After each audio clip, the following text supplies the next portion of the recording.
Halo, perkenalkan kami dari kelompok SGDB 9, PSSKPD semester 5 dari Universitas Udayana. Jadi di sini kami akan mempresentasikan tentang kronik otitis media with cholesteatoma. Baik, next. Jadi di sini kita mulai dengan latar belakang. Saya sendiri adalah Ida Bagus Gede Diva Darurus dengan 3 digit NIM terakhir 130. Jadi kronik otitis media otitis media adalah sebuah inflammatory condition yang terjadi pada bagian telinga tengah yang terjadi secara kronis atau periode waktu yang lama. Jadi di sini dari kronik otitis media itu sendiri ditemukan 78%-nya mengalami cholesteatoma, di mana hal itu bisa ditemukan pada anak-anak dan juga pada orang dewasa. Lalu untuk kronik otitis media dengan cholesteatoma itu dapat menyebabkan meningitis, peripheral facial nervous paresis, dan juga bahkan kematian. Oke, selanjutnya bisa dijelaskan oleh teman saya.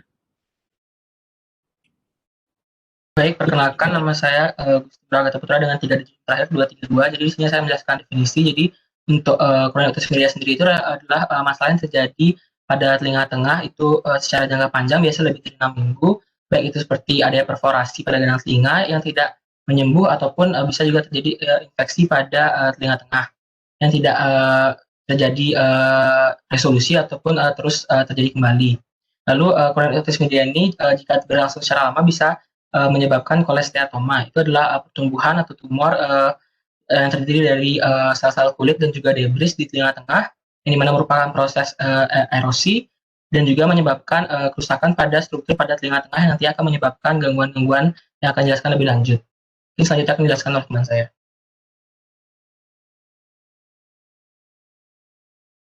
Baik, perkenalkan saya Pandenya Matriatmi Setiawati dengan 3 digit terakhir 031. Di sini saya akan menjelaskan tentang penyebab dan juga faktor risiko dari terjadinya kronik otitis media dengan cholesteatoma.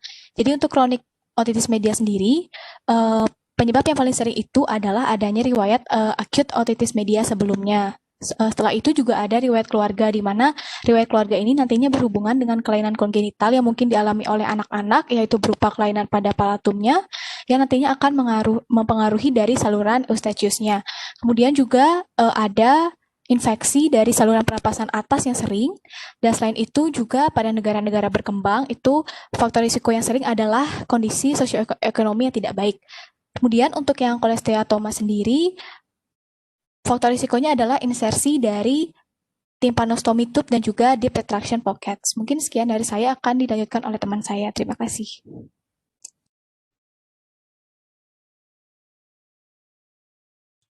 Perkenalkan, nama saya Hyang Ayudu dari Dumaranang dengan 3 digit NIM terakhir 091. Di sini saya akan menjelaskan tentang epidemiologi.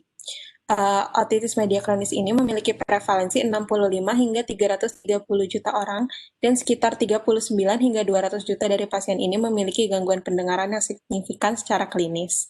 Otitis media kronis lebih banyak terjadi di negara berkembang, seperti di Thailand, Vietnam, Korea, dan Malaysia yang berkisar antara 0,9 sampai dengan 4,7%, sedangkan di Amerika Serikat terjadi pada tingkat kurang dari 1%. Tingkat kejadian cholesteatoma berbeda di dalam berbagai penelitian. Untuk di Finlandia, tingkat kejadian 3 sampai 15 per 100.000 orang dan per tahun, dan di Denmark ada 6,8 per 1.000 orang per tahun.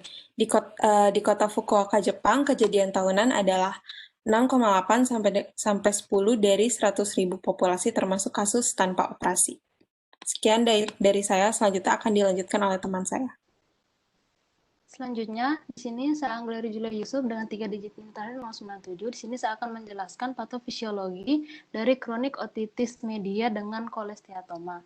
Jadi, kronik otitis media atau sering disebut dengan kronik suppuratif otitis media ini merupakan kelanjutan atau komplikasi dari otitis media akut, di mana tekanan telinga negatif dalam waktu yang lama akan menyebabkan membran timpani tertarik ke daerah medial atau bahkan mengalami perforasi.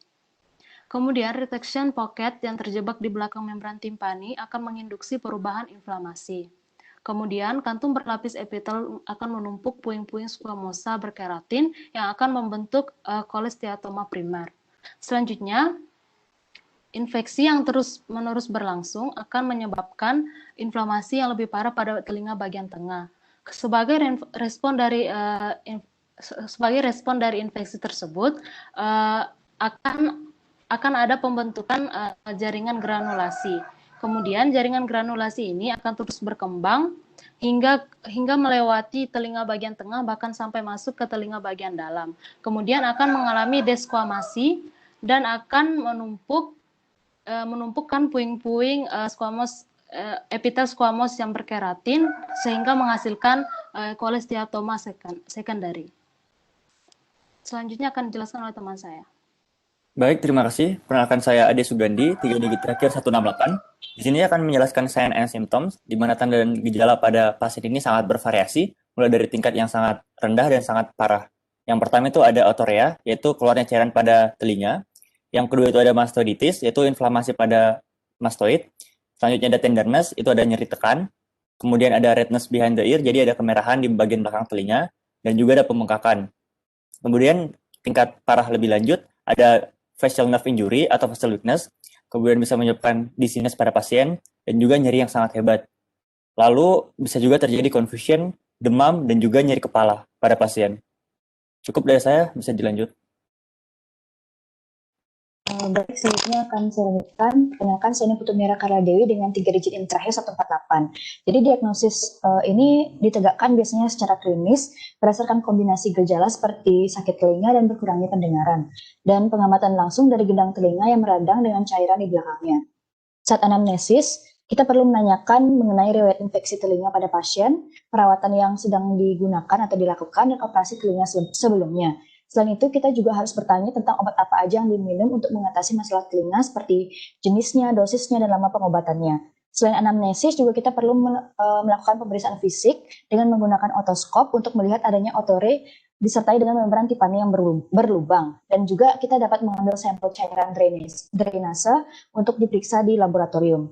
Selain itu, pemeriksaan penunjang lainnya seperti sinar X, CT scan, itu bila kita curiga adanya komplikasi ekstrakranial, kita bisa menggunakan CT scan untuk menentukan tingkat kolesteatoma dan menentukan area dari erosi tersebut. Bisa juga kita menggunakan MRI bila kita curiga adanya komplikasi di intrakranial, karena MRI ini lebih sensitif dan memberikan gambaran jaringan lunak yang lebih detail.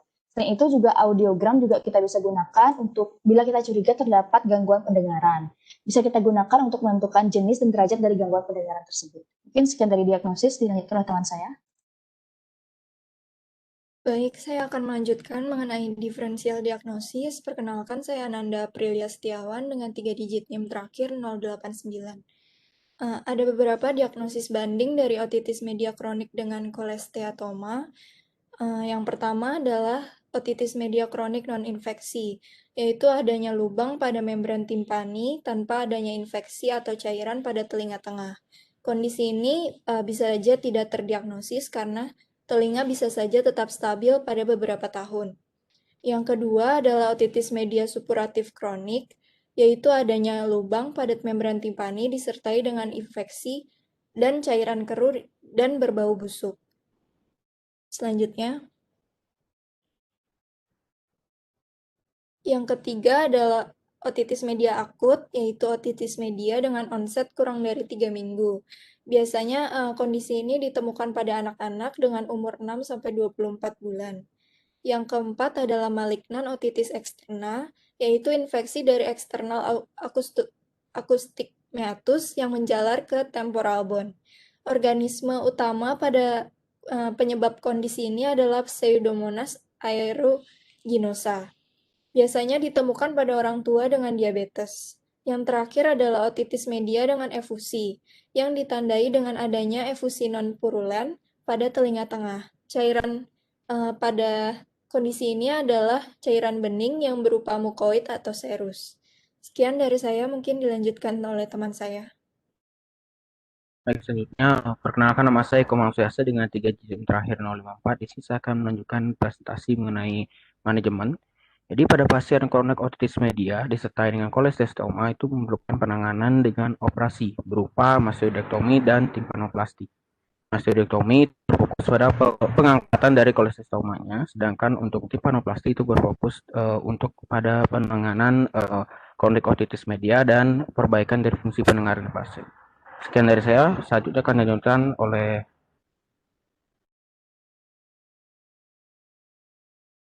Selanjutnya itu ada complication. Sebelumnya perkenalkan saya Muhammad Aiman Harun dengan 3 digit NIM terakhir 252. Jadi dari komplikasinya itu bisa dibagi kepada 2 bagian, yaitu intrakranial dan intratemporal. Dari intrakranialnya itu hearing loss, itu yang paling sering terjadi apabila seseorang itu didiagnosis dengan chronic otitis media. Yang kedua itu ada cholesteatoma, dan yang ketiga ada polyps. Dan seterusnya itu dari intrakranial complication itu yang paling sering terjadi ada meningitis, dan yang kedua ada brain abscess. Selanjutnya bakal dijelaskan sama teman saya. Baik, perkenalkan saya Alicia Madeline dengan 3 digit NIM terakhir 135. Saya akan menjelaskan mengenai prognosis. Jadi umumnya prognosis dari otitis media kronis itu baik jika diobati. Perforasi membran timpani dapat sembuh secara spontan, tetapi kadang dapat menetap dan menyebabkan gangguan pendengaran ringan sampai sedang. Biasanya pembedahan diperlukan untuk menghilangkan cholesteatoma, namun resiko cholesteatoma bisa terjadi kembali. Oleh karena itu, setelah perawatan awal, perawatan lanjut sangatlah penting. Setelah operasi, biasanya infeksi akan hilang dan pendengaran kembali. Sekian dari saya, selanjutnya akan dijelaskan oleh teman saya. Terima kasih. Perkenalkan, nama saya Jonathan Setiawan dengan 3 NIM terakhir 111. Di sini saya akan menyimpulkan dari presentasi hari ini. Jadi, ini adalah sebuah long-term middle ear infection, mostly due to untreated acute otitis media. Jadinya chronic otitis media.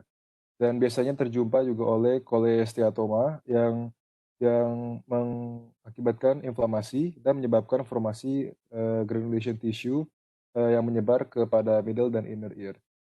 Biasanya gejalanya sendiri ada otorrhea, mastoiditis, retroauricular swelling di belakang telinga, dan juga bisa juga terjadi paralisis di facial nerve dan juga terjadi demam. Diagnosis dilakukan dengan anamnesis, clinical finding, dan juga bisa dengan otoscopy examination dan juga imaging lainnya seperti MRI atau CT scan atau audiogram. Untuk manajemennya sendiri dengan menggunakan mastoidectomy dan atau tympanoplasty, yaitu tindakan operatif. Dan terakhir, komplikasi yang terjadi itu bisa juga terjadi dari intrakranial maupun intratemporal. Jadi sekian dari kami, terima kasih.